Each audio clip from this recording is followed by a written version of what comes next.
ಕುಡಿಯುವ ನೀರಿಗಾಗಿ ರಾಯಚೂರು ಜಿಲ್ಲೆಯ ಮಾನ್ವಿ ಪುರಸಭೆ ಸಭಾಂಗಣದಲ್ಲಿ ಪುರಸಭೆ ಸದಸ್ಯರು ಹೈಡ್ರಾಮಾ ನಡೆಸಿದ್ದಾರೆ. ಬಜೆಟ್ ಸಭೆ ಆರಂಭಕ್ಕೂ ಮುನ್ನವೇ ಪುರಸಭೆ ಸದಸ್ಯರು ಪ್ರತಿಭಟನೆ ನಡೆಸಿದ್ದಾರೆ. ಚೀಫ್ ಆಫೀಸರ್ ನಡೆ ಖಂಡಿಸಿ ಕಾಂಗ್ರೆಸ್ ಸದಸ್ಯೆ ಸೂಫಿಯಾ ಬೇಗಂ ಪ್ರತಿಭಟನೆ ನಡೆಸಿದ್ರು. 11ನೇ ವಾರ್ಡ್ನಲ್ಲಿ ಕುಡಿಯುವ ನೀರಿಗಾಗಿ ಜನ ಪರದಾಡ್ತಾ ಇದ್ದಾರೆ. 80 ಕೋಟಿ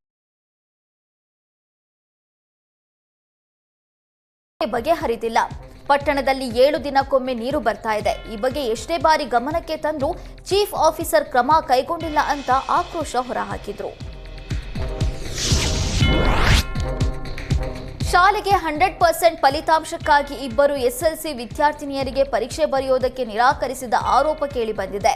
ಬೆಳ್ತಂಗಡಿಯ ಪದ್ಮುಂಜ ಸರ್ಕಾರಿ ಪ್ರೌಢಶಾಲೆಯ ಇಬ್ಬರು ವಿದ್ಯಾರ್ಥಿನಿಯರು ಕಲಿಕೆಯಲ್ಲಿ ಹಿಂದುಳಿದ ಕಾರಣಕ್ಕೆ ಎಸ್ಎಲ್ಸಿ ಪರೀಕ್ಷೆ ಬರೆಯೋದಕ್ಕೆ ಅವಕಾಶ ನೀಡಿಲ್ಲ ಎನ್ನಲಾಗ್ತಿದೆ. ಇದೀಗ ಇಬ್ಬರು ವಿದ್ಯಾರ್ಥಿನಿಯರು ನ್ಯಾಯಕ್ಕಾಗಿ ಆಡಳಿತ ವ್ಯವಸ್ಥೆಗೆ ಪತ್ರ ಬರೆದಿದ್ದಾರೆ.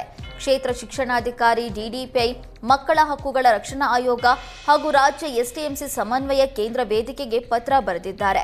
ಕಲಿಕೆಯಲ್ಲಿ ಹಿಂದುಳಿದಿದ್ದೇನೆ ಎಂದು ಪರೀಕ್ಷೆ ಬರೆಯೋದಕ್ಕೆ ಅವಕಾಶ ನೀಡದಿದ್ರೆ ಹೇಗೆ? ಈ ಮೂಲಕ ಕಡ್ಡಾಯ ಶಿಕ್ಷಣ ಹಕ್ಕು ಕಾಯ್ದೆ ಉಲ್ಲಂಘಿಸಲಾಗಿದೆ. ಈ ಶೈಕ್ಷಣಿಕ ವರ್ಷದಲ್ಲಿ ಪರೀಕ್ಷೆ ಬರೆಯೋದಕ್ಕೆ ಅವಕಾಶ ಮಾಡಿಕೊಡಬೇಕು. ಈ ಬಗ್ಗೆ ತನಿಖೆ ನಡೆಸಿ ನ್ಯಾಯ ಒದಗಿಸಿಕೊಡಬೇಕು ಅಂತ ಪತ್ರ ಬರೆದಿದ್ದಾರೆ.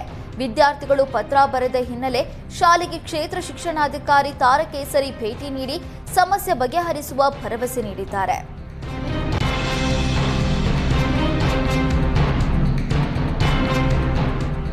ಬ್ಯಾಂಕ್ನಲ್ಲಿ ಗೋಲ್ಡ್ ಲೋನ್ ಪಡೆಯುವವರು ಎಚ್ಚರಿಕೆ ವಹಿಸಲೇಬೇಕು. ಗ್ರಾಹಕರ ದಾಖಲೆಗಳನ್ನು ಬಳಸಿ ಬ್ಯಾಂಕ್ ಮ್ಯಾನೇಜರ್ ಗೋಲ್ಮಾಲ್ ಮಾಡಿದ ಘಟನೆ ರಾಯಚೂರಿನಲ್ಲಿ ನಡೆದಿದೆ. ಗ್ರಾಹಕರ ದಾಖಲೆ ಪಡೆದು ಗೋಲ್ಡ್ ಲೋನ್ ಹೆಸರಿನಲ್ಲಿ ಖಾತೆ ತೆಗೆದಿದ್ದಾನೆ. ರಾಯಚೂರಿನ ಬ್ಯಾಂಕ್ ಆಫ್ ಮಹಾರಾಷ್ಟ್ರ ಬ್ಯಾಂಕ್ನಲ್ಲಿ ಮ್ಯಾನೇಜರ್ ಕೆ ನರೇಂದ್ರ ರೆಡ್ಡಿ ವಿರುದ್ಧ ಈ ಆರೋಪ ಕೇಳಿಬಂದಿದೆ.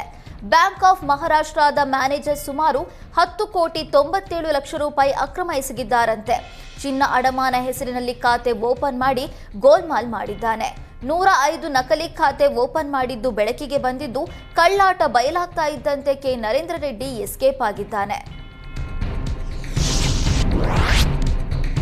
ಹಿಂದೂ ಹುಡುಗಿಯನ್ನ ಮುಸ್ಲಿಂ ಹುಡುಗನ ಜೊತೆ ಮದುವೆ ಮಾಡಿಸಿದ ಮಹೇಶ್ ವಿರುದ್ಧ ಹಿಂದೂ ಸಂಘಟನೆ ಕಾರ್ಯಕರ್ತರು ಆಕ್ರೋಶ ಹೊರಹಾಕಿದ್ದಾರೆ. ಇದೆಲ್ಲ ಸಾಮಾಜಿಕ ಜಾಲತಾಣದಲ್ಲಿ ಅಪಪ್ರಚಾರ ಅಂತ ಗೋಬಿ ಮಹೇಶ್ ದೂರು ನೀಡಿದ್ದಾನೆ.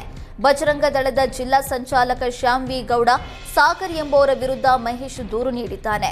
ಬಜರಂಗ ದಳ ಫೇಸ್ಬುಕ್ ಪೇಜ್ ವಿರುದ್ಧವೂ ಕ್ರಮ ಕೈಗೊಳ್ಳುವಂತೆ ಚಿಕ್ಕಮಗಳೂರು ಸೆಂಟ್ ಠಾಣೆಗೆ ದೂರು ನೀಡಿದ್ದಾನೆ.